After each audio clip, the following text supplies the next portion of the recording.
air-conditioned rooms at the top of the stairs.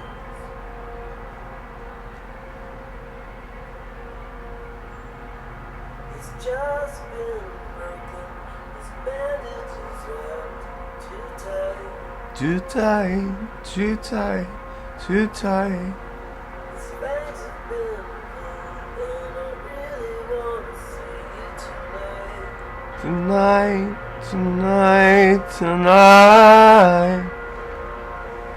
Wow. Wilco, Poor Places. I believe that's from Hotel Yankee Foxtrot. Yankee Hotel Foxtrot. Yeah. You know what I'm talking about.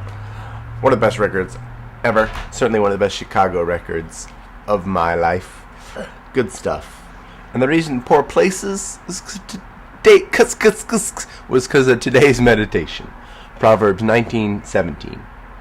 He who is gracious to a poor man lends to the Lord, and he will repay him for his good deed.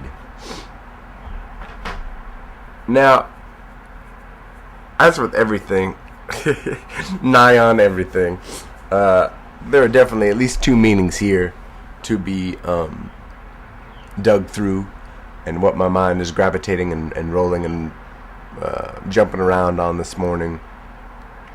First and foremost, we think of the poor man as a broke so-and-so, as a beggar, as an orphan, a widow, someone in need of things of this earth. And indeed, we are called to be generous with those people. I know, I think it is important, and I know we all fall into the truth/trap of being discerning and of having a sense that, no, you don't actually need money right now. What you need is drugs, and you're going to use my money for drugs. And I'm not giving wisely to the poor. But first and foremost, let us be as uncautious as we can be with all of our earthly possessions. Treating them gently as a blessing is a new lesson I'm learning. But with our money, to give $1, for example, to someone in need who asks for it, well, why not? Well, because if I give $1, then I'm going to give $1 every time someone asks, and next thing you know, I'm not going to have any dollars. If you're living in the provision of God, you will always have all the dollars you need. I have been provided for in ways I can only describe as miraculous over the past couple of years. Sometimes by friends, sometimes by random work I didn't even pursue. Just blessings and opportunities, and I know and have seen it take place in others' lives that God can and will provide of material things inasmuch as you need them. If you are attached to these things, then beware. For if you walk in his path, he will no doubt guide you down a path that will strike fear into the heart of your attachment to money self. But in every gift we give, we are able to join him in assailing our lust for money and our desire to hold on to $1 or be right in holding on to $1 over giving it to anyone who asks. I mean, Christ spoke of, like, if someone asks you for your shirt, for your tunic, then give them your coat as well. If someone asks you to go a mile with them, go 2. Give liberally, give joyfully, give frightfully, give till it hurts, love till it hurts. The second aspect of this, I'll ramble through quickly,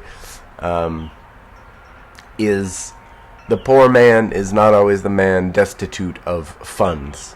There are many people who've chosen poorness nowadays as a lifestyle, and you know what? Welcome to it. And then they rely on the generosity of strangers, but there's a poor man that exists far more readily even than the abundant homeless population of Los Angeles and or wherever you are settled. And that is the poor in spirit. Let us be generous to the poor in spirit. Let us still abhor sin. Let us turn from, let us indeed hate, let us revile that which does not please God. Let it be as enmity to us. Let it be as a bitter taste. But the poor in spirit, those who come seeking aid, seeking refuge, let us always be graceful. As former slaves, let those who still are suffering the bonds of slavery be looked upon with a merciful eye. Do not enslave anyone. Do not let yourself be enslaved. Do not let yourself fall in love with any aspect of their slavery as you seek to pull anyone from it. But even as we are not gifted with abundance of dollars, all of us, although we are relatively speaking in the world, of course, but whatever, that's another note. We are all blessed with an abundance of spirit in the hand of God. If you are walking in Yahweh's path, if you are walking in the footsteps of the Messiah, you have an abundant, ever-flowing river of life within you. Let it flow forth and free the poor from their bondage. Let the poor in spirit be enriched every time they come in contact with you. That's my meditation for this day.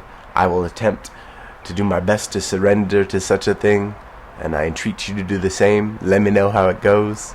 Peace be unto you. Amen and Selah.